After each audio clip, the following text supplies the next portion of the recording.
Olá, amigos, hein? Chegamos aí, como é que tá todo mundo? Canal Tricolaço por aqui, aquele ritmo de fim de ano, todo mundo meio mortão, até o São Paulo, mas venha, venha, venha, obrigado pela sua audiência de sempre, pessoal que tá aí, que já assinou o canal. Avise os amigos, ó, vai lá que é bacana, opinião sem aquele tipo de afetação, a gente fala o que pensa aqui, ponto, né? E você junto com a gente aqui também, claro, muita gente manda opinião, muitos amigos participam com a gente aqui. Obrigado pela preferência. Depois de Santos 0, São Paulo 0, 34ª rodada do Campeonato Brasileiro para o São Paulo foi a 33ª, o São Paulo tem um jogo a menos ainda. E é o popular deu para o gasto, né? Até por isso, porque o São Paulo hoje é um time exatamente no meio da tabela, é o 10º colocado, com 46 pontos e com um jogo a menos. Que não significa que o São Paulo vai ganhar, mas virtualmente ele tem a chance de chegar, por exemplo, de estar virtualmente hoje com 49 pontos se ele conseguisse vencer esse jogo, que é o jogo contra o Fluminense. Se conseguisse, já está aí implícita a história da dificuldade do São Paulo vencer fora, porque esse jogo será fora também assim que voltarmos da data FIFA, né? Mas o que nós tivemos hoje na Vila Belmiro foi um jogo de um time desesperado, que é o Santos, menos desesperado do que já esteve, é verdade, mas com a necessidade ainda de garantir pontos para dizer que está livre, contra um time completamente desinteressado, que era o time do São Paulo. E o jogo não foi bom do ponto de vista técnico, foi um jogo muito fraquinho, o que me deixou até surpreso, porque eu esperava que o Santos fosse se dar mais para o jogo. E aí entra o detalhe de que é lamentável que o São Paulo não tenha ganhado o seu primeiro jogo fora do campeonato, fora de casa do Campeonato Brasileiro, hoje. Porque eu acho que daqui até o final, os 6 jogos que faltam para o São Paulo terminar, é isso?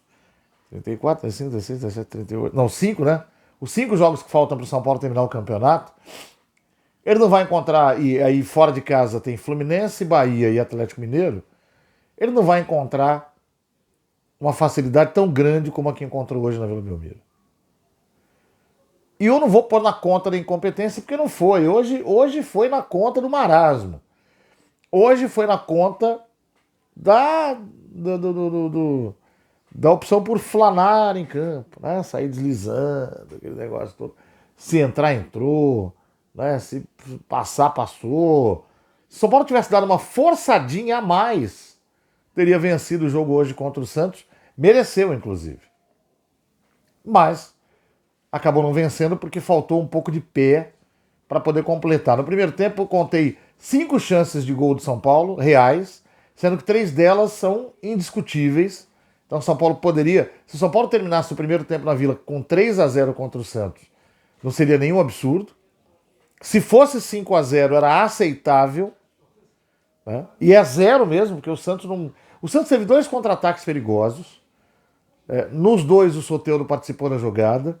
Em um deles, quando ele encontra o Nonato chegando, tem a falta em cima do Nonato, mata a jogada ali, aí o Soteldo cobra a falta, mas ela passa distante.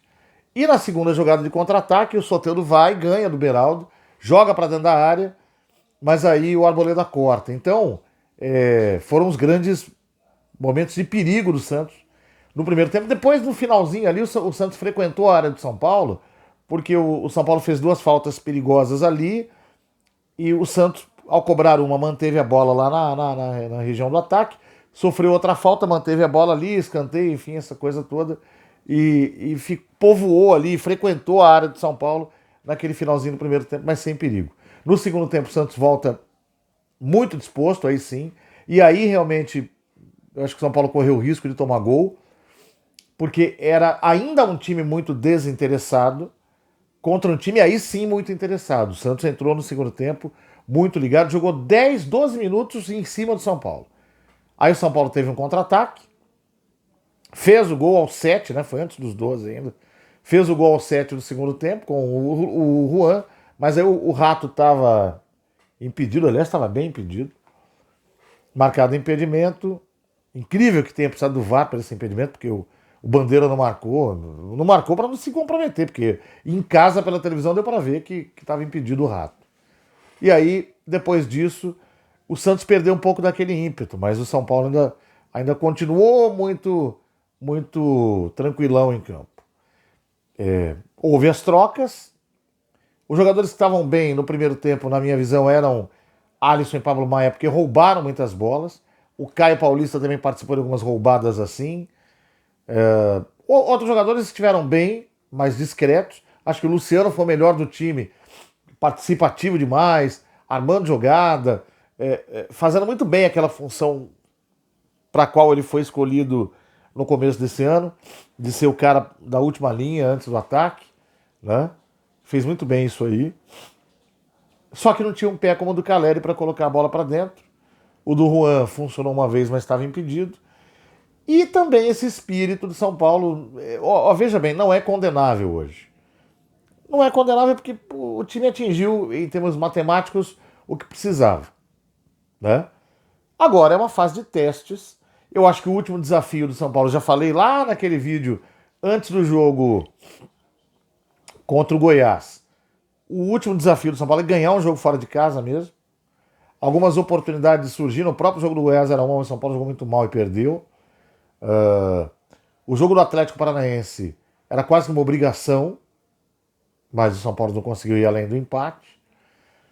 O jogo do Palmeiras eu não vou nem falar, né? Isso é uma piada. E o jogo de hoje foi o jogo mais fácil que o São Paulo pegou para ganhar.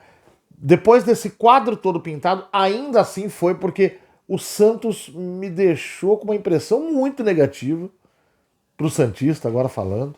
Meu amigo Vanderlei Corrêa, que esteve lá fazendo jogo, faz vídeos comigo aqui. Muito frágil o time do Santos. Muito frágil. O Santos até tentou no segundo tempo, mas o Santos não machuca. E a defesa do Santos, ela melhorou em relação ao que ela já foi de ruindade, mas ela ainda é muito permissiva. O meio de campo do Santos, a parte do meio de campo que forma o sistema defensivo do Santos, é muito frágilzinha. Dá ainda muito espaço, é muito mole, né? É um sistema defensivo que não tem pegada, então era muito fácil para o São Paulo retomar bolas ali e ir para dentro da área do Santos. Por isso que eu disse, o São Paulo não ganhou o jogo porque não deu aquele aperto, jogou na base do café com leite mesmo, né? Bom, para os próximos jogos é aquilo que a gente já falou nos outros, acho que agora com 46 mais ainda, mas mais ainda é momento para teste, continuo insistindo, Dorival, precisa testar 3 zagueiros, precisa botar para jogar quem não jogou, precisa dar um pouco de rodagem, dar um pouco de experiência aí para William Gomes, que hoje já estava no banco. O Thales Costa hoje entrou depois de muito tempo. Se o Luan se recuperar, voltar, porque ele tinha voltado bem, aí machucou, enfim. E ver o que a gente vai fazer com o Rames Rodrigues, com o Lucas, que deve voltar semana que vem, porque esses caras... O Lucas tem a questão contratual, né, que vai ver se prorroga ou não. O Rames é aquela história. O Rames vai ficar no São Paulo? O Rames foi contratado até o final de 2025. Mas quando eu digo ficar assim, o Rames vai jogar pelo São Paulo, né? O Rames vai estar participando das coisas do São Paulo? É uma pergunta interessante da gente fazer. E outros jogadores precisam ser observados também. Agora começa a data FIFA, um tempo bom de preparação aí. São Paulo só já volta jogando dia 22 contra o Fluminense, jogo atrasado. Até lá a gente fica de olho, faz um videozinho na semana, acompanha a seleção brasileira e estamos aí no nosso canal Tricolaço. Abraço para todo mundo e até a próxima!